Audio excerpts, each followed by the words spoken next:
Good morning, everyone. Firstly, I'd like to thank Bursa Malaysia and Hong Leong Investment Bank for giving me the opportunity to speak today. I think in the media landscape, we're not facing digital disruption. It has happened, right? I think we're living in a digital world, and I think the media landscape, we just have to adapt or have already adapted to sort of survive in this new era. So today I'll be talking about what we've done in the past 3 years, in our digital journey in Media Prima, and also to cover a little bit about our new venture in this area, which is esports. So before I start, just a little bit of background about Media Prima as a whole. We are an integrated media company with assets across broadcast television, news publishing, radio, out-of-home, content production, and also digital. We hold basically iconic assets or brands such as TV3 and also News Straits Times as a part of our holdings. But I think over the past 3 years or so, all of our business lines have faced massive disruption, and I think every one of our platforms are undertaking some form of a digital transformation. So in 2016, I think traditional business was still doing all right. But if you look at what we were back then in terms from a digital standpoint, it was still very new for us. Total Adex revenues coming from digital were less than 1% of group revenues. It was a loss-making venture. In fact, the losses at one point of time were reaching close to 8 digits. We had a combined reach of about 6 million Malaysians. The total internet population was about 22 million. So we only had probably like 30% of the reach across all of the Malaysian market. And lastly, the platforms were quite segmented. So we had a video platform called Tonton, but it wasn't integrated with our other digital assets such as News Straits Times Online, Berita Harian Online, and also Harian Metro Online. So we realized that we had to do a big transformation to bring our digital products forward. And I think we broke it down into 3 massive areas for change. Firstly, we have to be a data-driven business. So we know that we had to build a data platform from scratch. We had to understand our audiences better. And even though the payoff would come a little bit later, it was important for us to invest in a proper data infrastructure for us to understand our audiences and be able to deliver better capabilities to our advertisers. Second one is to expand our reach. While 6 million seems like a decent number, we had to grow to a much larger number to be able to excite our advertisers a lot more. And lastly, is also to focus on our core strength. So why Media Prima has always been successful since its creation is because the organization creates content that excites and enriches the lives of Malaysians. So that's our core competency. We have to continue focusing on that, and but we have to relook at our distribution strategy. So the core of it is to not basically to go to where the consumers are instead of having the consumers come to the platforms which we exist in. So firstly, in terms of data transformation, we realized that as content creators, we have a deep understanding of what kind of content Malaysians like to consume, what kind of areas of content which they prefer, and how are we able to create more content around what people actually like to consume. So we built our own data infrastructure.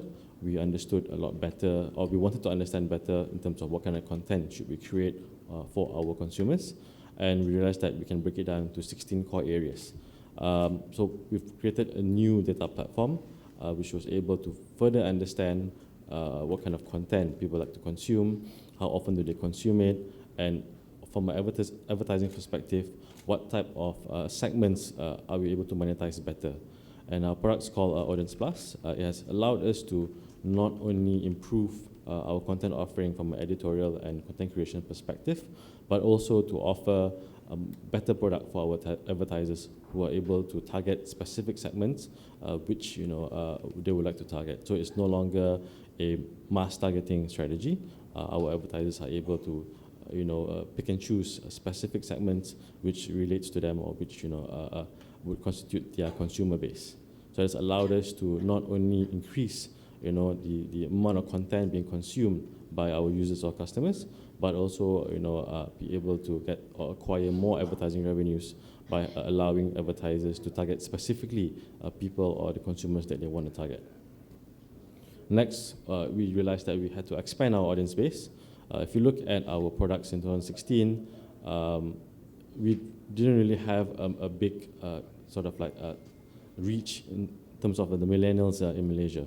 A majority of our assets and products were pretty much news-based or a mass drama and entertainment-based content, but we were missing out on the large millennial segment. Millennial segment is important to us because that's the next generation of consumers that's going to the market, and we realized that we had two options. One, do we create our own millennial-based asset and go to market and capture market share or expand our reach in this area? Or two, do we inorganically grow in this area by acquiring a company or audience base that is already existing in the millennial space? So after looking into both options, we realized that the best way for us to quickly grow in this segment is to acquire the largest millennial digital media company in Malaysia, which was Rafiq Asia. So the acquisition happened or completed in 2018. It's pretty much a bunch of websites that cater to specific segment groups, but predominantly millennial. So we can break it down to 6 different networks which we have acquired. We have a Malay segment market, which has websites such as Obulan, Seismic Advocate. We have an English segment, which is Says and Mashable and whatnot. And I think this has allowed us to tap into the very promising millennial audience space in Malaysia. And lastly, as we focus on content, prior to this, we pretty much operated as a platform company. We have platforms such as broadcast TV, we have platforms such as newsprint and whatnot. And for consumers to consume our content, they have to be where we are. I think we decided to flip it around to make sure that we remain relevant in this market. And I think for our video content, we have employed a strategy where we want to be where the consumers are. So last year, we signed a partnership with YouTube. Basically, all of our content will be available on YouTube after it goes live on television, because we just want more and more Malaysians to consume the content that we have. We are very confident that the content that we create would, our content which Malaysians love, but we just want to make it easier or less friction for the users of Malaysia to be able to consume our content. And the effect has been pretty good. We basically average 170 million views across all of our content every single month until now. We have more than 4 million subscribers across all of our channels on YouTube to date. And I think, while the impact has been great from a digital standpoint, the ripple effects also helped our traditional business. For example, we realized that as we made the catch-up content available on YouTube and more users are actually watching the catch-up content, it actually drives back consumption on our broadcast television. For example, for certain dramas, we noticed that after the 8th episode goes live on television and it's made available on YouTube, there's a spike in terms of viewing on television from the 9th episode onwards. What has happened is that a lot of people sort of miss or they don't really watch the drama series from episode 1. But as they watch it on YouTube and it's made available in a easy, frictionless platform, they are able to catch up with the content, and if they enjoy it, they would immediately convert themselves into an appointment viewing consumer. So they want to watch the content in the following episode in the first window, which is available on television. So what we noticed is that since this partnership with YouTube, our TV ratings have gone up on specific time belts, which has allowed the TV business to also thrive. And we also looked at the way we monetized our content. So in digital, basically the most basic form of advertising revenues comes from your banner ads and also your video ads, similar to what YouTube does. But we feel that as content creators ourselves, there has to be a better way for us to engage with the users in a better form of advertising. So Rafiq Asia, the company we acquired, are masters in terms of a format of advertising called sponsored content. Basically, we help brands or advertisers reach out to their audience space by creating content that highlights the advertisers' campaigns and whatnot, but it's not in a form of advertising format.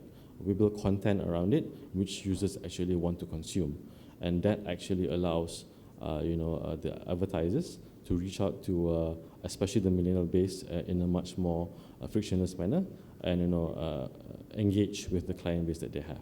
So this is actually the largest revenue segment that we have in Media Prima in the digital space. Not banner ads, not video ads. Sponsored content is by far our biggest revenue pool in digital, and also by far the most profitable revenue stream for us. So after we've done all those three transformation programs, the impact has been relatively good. Firstly, in terms of our reach, in the mobile space in Malaysia, Media Prima has the largest reach, even defeating the likes of Google and Facebook from a pure reach perspective. I think this achievement is a really big one for us, because when we started 3 years ago, never have we imagined to be able to sort of stand toe-to-toe with these two global giants in the digital media space. However, from a mobile standpoint, more Malaysians actually consume content on Media Prima's assets than Google and Facebook from a mobile perspective. So that's a great achievement for us, and we've been able to defend this position throughout 2019. And I think digital business has grown by leaps and bounds. We are now 10% of the group's Adex revenues versus less than 1% in 2016. We are now a profitable organization. We have a combined reach of more than 14 million Malaysians a month. That's 2/3 of all Malaysians. We have the largest mobile audience in Malaysia, as mentioned before, larger than Facebook and Google. And lastly, our revenue has grown 8 times since 2016. So basically, our investments in digital has borne fruit. But I think this is still just the early stages of our journey. We really believe that there's more growth to come in the digital segment for us in the next few years or so. So that's how we've addressed the digital transformation in Media Prima. But I think there's a new exciting category or industry that is currently building up, and it's esports. So right now, I'll just cover in terms of what our plans are to address this new high growth segment that is basically changing the world as we speak. So esports is basically competitive gaming, where you have an audience that watches other people play games. As weird as it sounds, it's actually a huge market. There's a massive audience for it, and this is something that is fast growing. The global market of esports is expected to reach $1.8 billion by 2022. Last year alone, it was about $1 billion in terms of industry size globally. So it's relatively big, but it's also a fragmented market. As you can see, revenues come from various different areas, such as sponsorship, advertising, media rights, merchandising. So it's an industry of its own with multiple different revenue lines.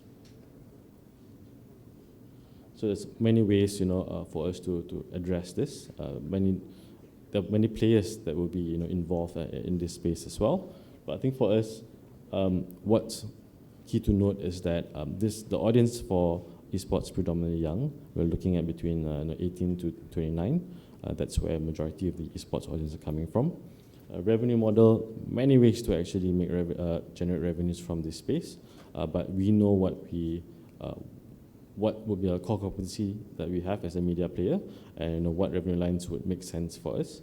And also, market potential is quite big, as mentioned before. It's going to be fast growing. It's going to grow 80% by 2022. So there are a lot of growth for us to be able to capture in this space. So quickly wrap up. So if you ask who advertises on esports, right? Are these just brands that that sells items that is related to gaming? The answer is no. Everybody right now. If you have a consumer that you want to reach out to, esports is definitely a segment which you can advertise in. So again, many players in this segment. As you probably have read in the media, our Minister of Youth and Sports has also put a high priority on esports for Malaysia. So there's definitely a role for media companies in esports, but I dive a bit deeper into what we think our role is in Media Prima. So firstly is, we want to be more of an educational platform. There's obviously a stigma with esports or with gaming in general, but we feel that, this is something that we want to address as an organization. We want to explore new games and new ways to actually, capture, the audiences that is within esports. We want to focus on grassroots levels. So you won't see us, investing into the professional leagues or whatnot at the moment. We believe that in the last line, which is supporting the government venture or government initiatives, we want to actually focus more on the grassroots level to unearth young talents in the esports stage in Malaysia. So last year we launched our own product called the Kejohanan Isukan Campus. It's basically an inter-campus esports tournament across all of the universities or campuses in Malaysia. It's a bit unique because it's not only about esports, but we also cover educational materials around esports and gaming, plus entertainment as well. And results has been pretty good. So we had more than 125,000 people attend the events or the 2-semester events that we've done last year. But the big number is actually the number of streams or viewership we had online. So we had more than 5 million video views of the competition alone online. And I think that's where the market is. It's not necessarily people attending the events, it's people watching other people, compete against each other. So with that, I think we've invested in a decent amount of assets that will enable us to definitely capture a larger share of the esports market in Malaysia. And I think 2020 is prime for us to double down on our efforts to capture a larger share in the esports market. So with that, thank you very much. How does Media Prima stand versus the global giants, digital giants like Facebook and Google, in terms of Adex, digital Adex? Okay. So I think one of our friendly news publishers have released an article recently. I think this data is not easily available because if you look at Google and Facebook, most of their revenues are not collected by a company in Malaysia. It actually exits the country. But I think after surveys that are being done, it's estimated that in the digital advertising industry, Google and Facebook has an 80% market share across the entire industry. This is not unique to Malaysia. This is a global phenomenon, except for China, where in China, why it's not that way is because Google and Facebook doesn't exist in that country. So I think that's something that every media player globally will have to contend with. We believe that we have our own large enough of a niche to exist in Malaysia. And I think that's why one of our core revenue streams is in sponsored content space.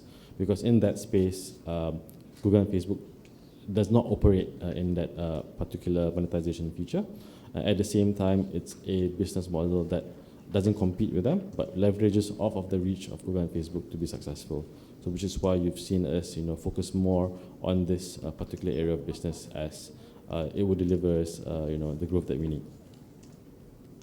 Hi, it's a good presentation. Thank you for that. I have a question regarding the millennial space audience, right? Yep. You always say about you want to expand your millennials audience base.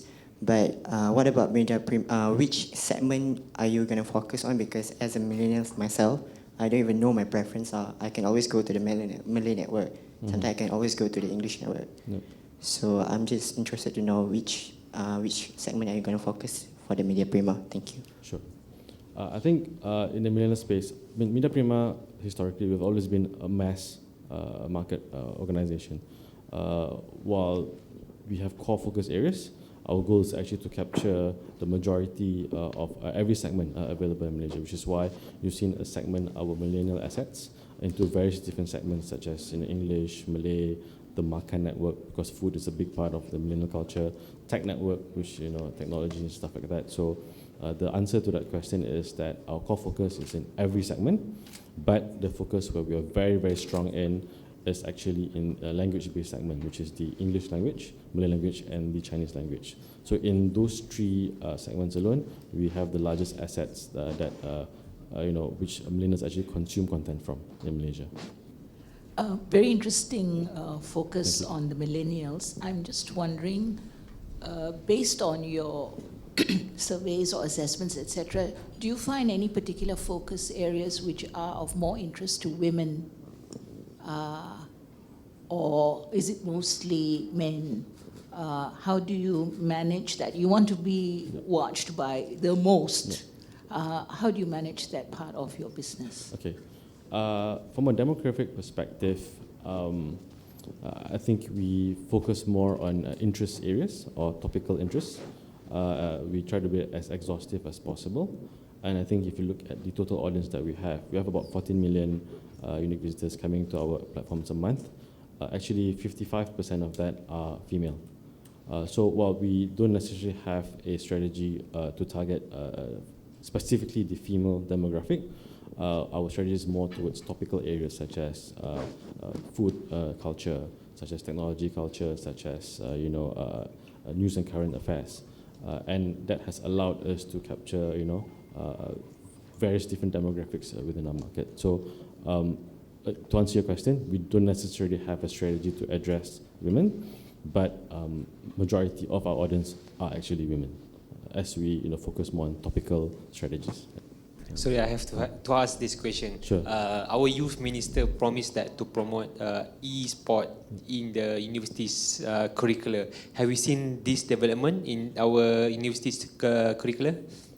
So far, no. I think it's something that is still in development. But I think we are in a prime position to support that, as our number one esports asset at the moment is very much focused on inter-university esports competition. I think the response to that has been phenomenal. We will be launching the third semester and the fourth semester of the competition this year, and I think it's something that we are more than happy to work with the ministry to grow this particular segment, especially within universities and campuses in Malaysia.